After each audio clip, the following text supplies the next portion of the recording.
Tahimik lang din ako sa umpisa, pero please, bigyan naman natin ng mga tamang impormasyon ang mga tao na mga gusto mag-work from home at gusto mga kumita ng totoo.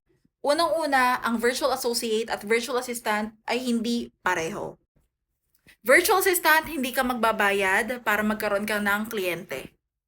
Hindi ka magbabayad ng 10,000, 6,000, 3,000, or gagawin pang may installment pay. Wala. Kapag virtual assistant, you need to know your niche, honing your skills, learning from this. But of course, you need to invest kung gusto niyo talaga mag-pay ng mga paid courses, mga free courses, may YT and everything else. Hindi mo din kailangan mag-invite para magkaroon ka ng income. So as a virtual assistant, parang nasa corporate job ka lang. But of course, iba yung sahod, iba yung salary, dollar, may direct clients, may under agencies.